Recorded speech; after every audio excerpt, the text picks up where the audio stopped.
Yo, salut mes petits Mugi, voilà, j'espère que vous allez bien. On se retrouve aujourd'hui pour la review du chapitre 77 de Black Clover. Et petite review semi-live pour occasion, enfin review classique, de toute façon ça va être marqué juste review dans le titre. Juste voilà, comme d'hab, je vous garde la petite page pour la fin, enfin maintenant c'est un petit peu la nouveauté. Et pour ceux qui se posent la question, c'est le chapitre qui est sorti la semaine dernière. Donc ouais, on n'avait pas eu, on n'avait pas encore eu du coup ce chapitre cette semaine. Voilà, d'habitude ça sort entre le mardi et le mercredi. Là du coup on l'a le vendredi, voilà, pour notre plus grand plaisir. Et pour le chapitre 118 qui est sorti hier au Japon, bah on l'aura dans les jours à venir, voilà, mardi au plus tôt encore une fois. Mais en tout cas avec le chapitre aussi, bah, fort intéressant, on va voir du coup ce qui va se passer avec William Vengeance, surtout son sort complètement pété avec sa magie de la nature, sa magie des arbres, si on peut le qualifier, avec le chêne géant qu'il a fait pousser sur toute la ville de Kitten. Donc ouais, c'était vraiment impressionnant. Et du coup, on va voir un petit peu ce qui va en résulter de de ce sort, voilà, ô combien impressionnant, qui, comme on peut un petit peu s'en douter, va faire totalement basculer la bataille d'un côté. En tout cas, pour l'instant, après on verra bien, pour encore une fois avoir quelques petites surprises. Donc on démarre directement avec le capitaine Yami, donc ouais, avec Masta et puis Charmy, donc ouais, qui sont présents, qui disent ouais, de toute façon, voilà, ça sert à rien, enfin voilà, le combat il est terminé, donc on n'a plus du tout à prendre part au combat. À part que le capitaine Yami, bah voilà, comme il est venu, vu qu'il avait envie un petit peu de voir William Vengeance en action, enfin voilà, il le suspecte un petit peu de faire, voilà, d'appartenir aux autres soleils de minuit, à juste dit, enfin il l'a pas dit, mais c'est vrai qu'il le suspecte, voilà, de trafiquer un petit peu des coups en douce, voilà, il le trouve assez mystérieux et assez étrange, du coup, ouais, il voulait un petit peu en apprendre un petit peu plus sur lui. Du coup, il va se diriger vers lui, et puis voilà, il a deviné avec cette facilité qu'il se trouve donc au sommet de son chêne. Et pendant ce temps-là, bah, il envoie Asta et puis Charmy, donc on va aller un petit peu aider les habitants donc, de la ville, histoire voilà, de voir un petit peu que tout se passe bien, puis de mettre un petit peu les populations à l'abri, puis de les protéger si besoin est contre les derniers chevaliers mages récalcitrants de Daimon. Mais voilà, comme le capitaine Yami l'a dit, il pense de toute façon qu'à un moment donné, voilà, Daimon il va être obligé de sonner la retraite avec l'attaque vraiment qui a dû leur faire très très mal, enfin, surtout avec cette pousse d'armes, et encore plus avec Céliane et ses racines qui commencent un petit peu à choper tous les chevaliers mages donc de Daimon, et puis à pomper leur magie. D'ailleurs, comme on va le voir un petit peu après, William Vengeance, voilà, il est assez satisfait de son sort, donc ouais, quand même une grosse attaque à air d'effet qui a fait beaucoup de dégâts, voilà, à sa manière, et ça fait encore une fois c'est plaisir. Et puis même si c'est un petit peu original aussi, même si certains vont dire ouais, encore une fois c'est un petit peu repompé sur Naruto avec ce qui s'était passé vers la fin, mais bon, encore une fois, que voulez-vous. Mais moi en tout cas j'ai beaucoup aimé ce style là, et puis c'est sur ce type de technique là, parce que ouais, tu peux avoir des capacités, enfin des techniques de magie là en l'occurrence, parce que tu peux avoir plusieurs types d'attaques différentes, comme des attaques à air d'effet qui peuvent justement te permettre d'éclater pas mal d'ennemis, sauf que là c'est un petit peu plus subtil, parce que c'est pas une attaque destructrice, c'est une attaque seulement ouais, qui va se diriger seulement contre tes adversaires. Donc ouais, c'est une magie que le William Vengeance maîtrise à la perfection, c'est-à-dire que ça touchera pas les chevaliers du royaume de Clover, donc ouais, un peu à l'inverse de ce qui s'était passé dans Naruto où là justement ça visait tout le monde. Et donc oui, ça reste vraiment un sort vraiment cheaté, et quand on va le voir un petit peu après, bah ça va pas plaire aux généraux, enfin surtout au général de terre qui dit oh mais c'est quoi ce bordel et tout avec Starboy qui est en train de pousser et tout, puis voilà, il commence un petit peu à réaliser qu'ils sont un petit peu en train de perdre l'ascendant. Du coup bah il va commencer à monter puis à se propulser avec son golem de terre jusqu'en haut de l'arbre, et donc il va tomber sur William Vengeance, et donc tu dis ah c'est toi et tout qui a fait tout ça et tout, donc ouais c'est très impressionnant, mais on va quand même t'éclater et tout, enfin par rapport à ce que t'as fait. Donc ouais, il a un petit peu gros sur la patate. Et William Vengeance qui lui dit oh content voilà, d'avoir affaire à toi, voilà, t'es un général et tout, ta magie aussi elle est très intéressante, donc ouais ça va être pas mal intéressant de combattre. Et puis là à un moment donné bah, t'as William Vengeance qui balance un petit sort, donc ouais, une toute petite partie, une toute petite boule de lumière qui est en train de se rapprocher donc du général de terre de Daimon. Il dit oh c'est quoi ce sort de femme et tout, donc quoi, tu vois vraiment que lui il va en mode gros bourrin, en mode berserk, prêt à tout éclater, prêt à tout y massacrer, on l'avait bien vu dans les chapitres précédents. Sauf que malheureusement pour lui, manque de peau, il a pas fait attention, et ce petit sort voilà, un petit peu anodin, cette petite boule de lumière, dès qu'elle est rentrée en résonance avec son corps et aussi avec la terre, donc on peut peut-être imaginer que c'est un petit peu fait engrais, un peu comme dans Naruto avec la terre plus l'eau égale les arbres, donc on le mélange un petit peu des éléments. Et là bah du coup dès que le dissort est rentré en contact avec le corps du général, bah il a commencé justement à faire pousser un arbre autour de son corps. Donc ouais, c'était quand même assez abusé, puis du coup ça l'a totalement immobilisé. Bon, je crois pas que ça allait le tuer non plus, faut pas déconner. Mais franchement ça aurait pu, je pense, ça aurait été un mage lambda avec le même genre de magie, bah ça lui aurait totalement pompé de l'intérieur tous ses pouvoirs. Et du coup bah ouais, ça a totalement immobilisé, totalement bloqué. Sauf qu'en parallèle de ça, notre ami Lotus, donc ouais, notre petit père du royaume de Daimon, enfin le premier chevalier mage du royaume de Daimon qu'on avait vu, donc ouais, déjà quelques chapitres et puis même quelques arcs, qu'on a revu d'ailleurs, il y a déjà quelques chapitres aussi qui s'apprêtaient justement à mener une petite attaque par derrière par rapport à William Vengeance. Enfin, voilà, il le surveillait, et du coup bah là grâce à sa magie d'un petit peu de fumée a réussi à se dissimuler, un petit peu voilà, cacher sa présence, donc peut-être sûrement avec Lucky.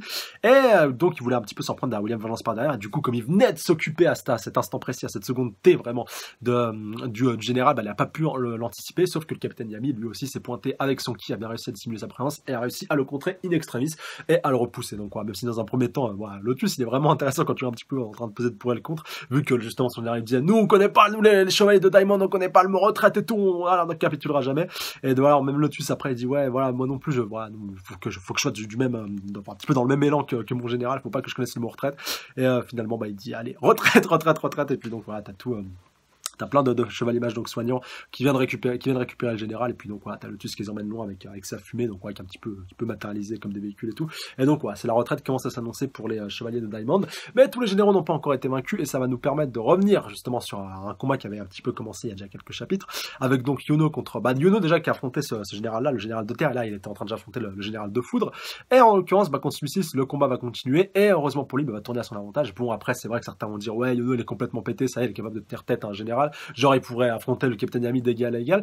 C'est vrai, mais faut pas oublier que Yuno a un très très fort avantage, voilà, avec lui. C'est le fait qu'il possède un esprit élémentaire. Donc, en l'occurrence, Belle, je crois qu'elle s'appelle, donc c'est son petit esprit du vent, donc, qui est une magie non négligeable et qui vient encore plus augmenter sa puissance.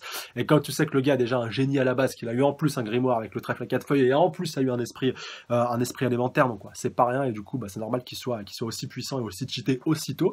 Et encore une fois, je pense que c'est que le début, il va bientôt être encore plus puissant que ça, et pourrait donc facilement tenir tête, je pense, à pas mal de généraux. Pas tout de suite. Après, voilà, encore une fois, on sait pas encore le rapport de force entre les capitaines, justement, d'ordre de chevalier, enfin, le capitaine de chevalier mage du royaume de Clover et puis ceux de Diamond, même si c'est censé être un petit peu exponentiel et c'est censé être du même niveau, même si je doute pas que dans le royaume de Diamond, doit avoir des généraux qui doivent être encore plus puissants que ces trois. Je trouve que ces trois, c'était les plus faibles. Mais voilà, en tout cas, il faut bien relativiser par rapport à ça. Et surtout, il y a eu l'effet de surprise. Surtout, ils s'attendaient pas à l'affronter comme ça, à ce que l'affrontement prenne cette tournure-là. T'as aussi William Vengeance qui a un petit peu aussi cassé tous leurs plans. Donc voilà, en 1 contre 1, à mon avis, ce sera, et puis donc surtout quoi, si ça amenait à se reproduire un petit peu plus tard, via un nouvel affrontement, surtout par rapport à ces généraux-là qui auront déjà affronté Yuno, qui auront déjà eu un petit peu d'expérience, même si il y a nul doute qui progressera encore d'ici cette prochaine rencontre, mais voilà, je pense que dans un prochain 1 versus 1, ce sera un petit peu plus serré contre des généraux de Diamond ou même d'autres royaumes. Après, faut voir justement si les autres royaumes ont aussi des généraux ou un petit peu des chevaliers mages extrêmement puissants qui peuvent à peu près rivaliser avec avec le capitaine justement des différentes, en tout cas les capitaines du royaume de Clover. Voilà, pour un petit peu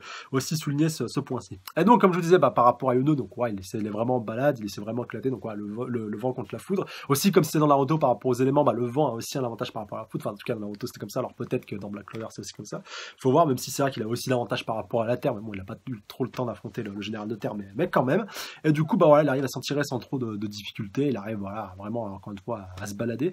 Et jusqu'au moment, en fait, où il arrive à matérialiser une sorte d'épée du vent, donc prêt vraiment à le pourfendre et prêt à le trancher. Donc, c'était quand même assez impressionnant. Et puis, ça claquait quand même.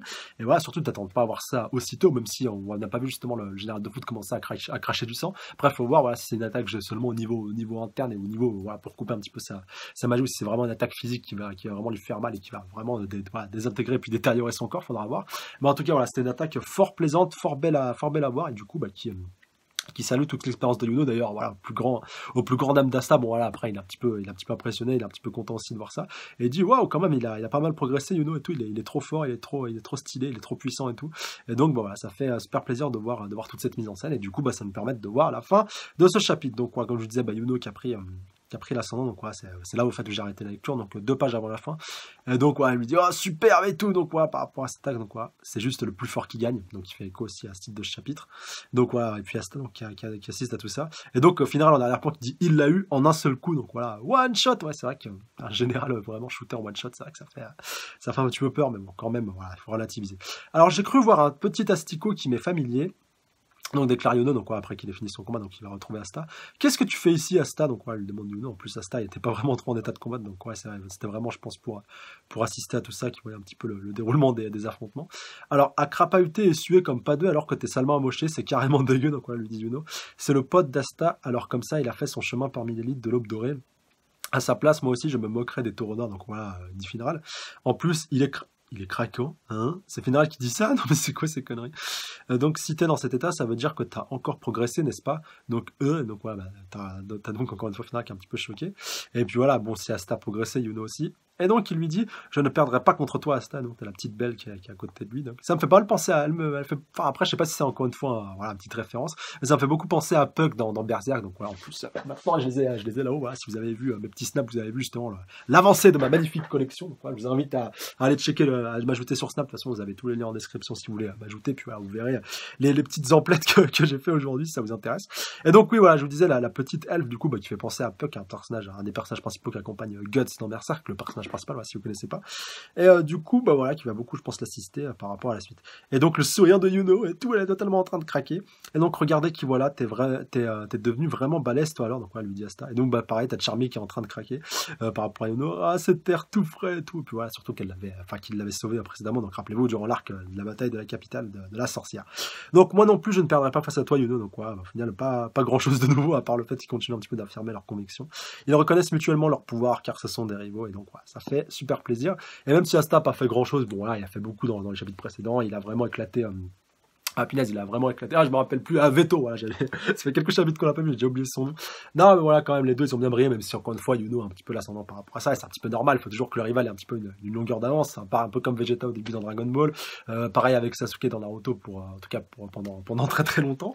Et voilà, en tout cas, bah, ça fait super plaisir, et j'ai hâte vraiment de lire la suite. Et limite, j'aimerais bien déjà que le chapitre 118 sorte maintenant, vu que je sais qu'il est sorti hier, mais bon, il va falloir encore une fois être un petit peu patient pour lire la suite. Donc voilà, j'attends vos réactions, que vous avez dans les commentaires par rapport à ça, pour qu'on puisse échanger, interagir, débattre, spéculer, théoriser et tout ce que vous voulez. Sur ce, j'embrasse bien fort sur le bout de la truffe et je vous dis à la semaine prochaine. D'ici là, prenez soin de vous. Salut à tous. Sayonara.